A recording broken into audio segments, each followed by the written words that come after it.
Corporate conversation now. PDS reported its quarter two numbers with consolidated revenue growth of 34%. Profit after tax growth came in at 5%. Margins, however, have come under pressure at 4.48% versus 5.6%. To discuss more on this, we are joined by Mr. Sanjay Jain, the Group CEO at PDS. Mr. Jain, good morning. Thank you so much for joining in, and happy Diwali to you and everyone at the company as well. Busy times for everyone, so let's get started and talk about the revenue growth, because you had indicated it would be a 10% growth in FY25. First half, you've already seen around 30% growth. Would you be revising it on the upside in terms of revenue growth? And margins, they have been under pressure both on the quarterly basis and half-yearly basis as well. What is the margin guidance for FY25? Hi, good morning, and happy Diwali to you and everybody at the CNBC channel as well. I think we were very cautious in the beginning of the year. You know, the global scenario was a bit under pressure, and that's where we felt that a 10% growth for entire year 24-25 is something that we would be achieving irrespective of the global conditions. We had curated a careful strategy wherein on one hand, we wanted to grow in line with the overall growth of the customers, but there was a lot of focus on US market. There was a lot of focus beyond UK market as well. UK, we have been very strong. We thought, let's focus on US, let's focus on Europe as well. We customized our offerings in line with the changing demand of the customer, wherein sourcing as a service, was the need of the hour. Customer is looking at more and more outsourcing. So what that translated into is that against a 10% estimation, we actually achieved 30% overall growth. And this was led by growth in, coming in from the US market, which were at 62%. So therefore, the plan that we had put in place to derive more sales from North America, really translated into real numbers. Europe, we had a 40% plus growth rate.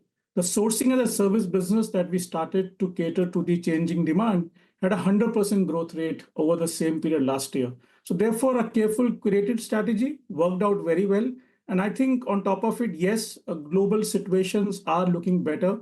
As you know, the inflations are peaking out. There has been a beginning of an interest rate reduction cycle. Yesterday, we all witnessed US data coming in well. So going forward, in terms of the guidance, we are having an order book on September 30th, which is 20% above. So therefore, on the whole, we believe from a 10% original estimation, we should be doubling it up for the entire year. As far as the margin goes, we've been investing carefully, as I said, into the growth markets. And for an asset-light company like ours, the investment happens through P&L. And every quarter, this investment is coming down, results are pouring in. So if you see my normalized PAT margin before this investment, they have actually gone up, in the first half to 3.8% PAT margin versus 3.4% last year. Sequentially, as we keep moving ahead quarter by quarter, as these investments yield more results, company is very positive that this year, 24-25, would be an important year in a journey to eventually arrive at 4 to 5% PAT in about 3-4 year horizon. Okay, take that point, Mr. Jain, and thank you for explaining that in detail. So there has been a strategic shift to focus towards, more high growth markets, like you mentioned. Does that mean that the steady state EBITDA margin is something that we will have to relook? And what is the kind of steady state EBITDA margin you are expecting FY25 and FY26? See, the steady state, as I said, normalized EBITDA margin. I talked about PAT margin. On the steady state EBITDA, we believe anywhere closer to 6%, that we have achieved in the quarter two of this financial year. We should see it somewhere 6 to 7%, as a steady state EBITDA margin. And the other thing also is that while there is growth coming in from the chosen markets of US and Europe, in UK, wherein we are well established, there is a game plan in place to get a larger share of wallet of the customer. So all along, on one hand, growth. At the same time, as PDS is gaining size, we believe the benefit of economy of scale, the benefit of procurement synergies should see us maintaining going forward a healthy 6 to 7% EBITDA margin.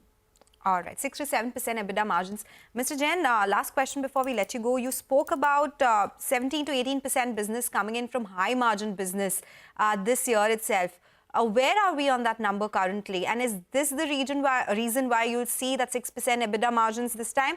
And how much contribution would come in from the manufacturing business now? Because you've been trying to make that shift as well. A little short on time, so request to keep your answer a little short. Yeah, on the manufacturing, we are having 7% of the revenue coming in from manufacturing. We expect it to be sub 10%. We've grown 70% in manufacturing over last year. So manufacturing is going to be sub 10%. As far as the contribution from the high margin, businesses, sourcing as a service, brand management, having our own brands for our B2B relationships, these would be circa 20% of the top line going forward. So therefore, these are margin accretive. And as a result, we are probably positive on a 6 to 7% outlook for EBITDA margin.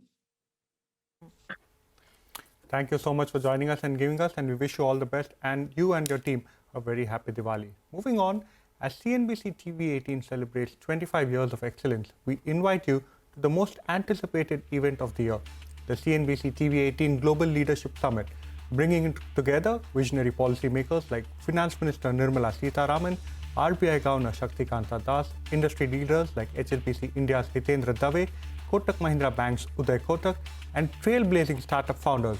This is where the roadmap for India's next 25 years of growth and global leadership will be charted.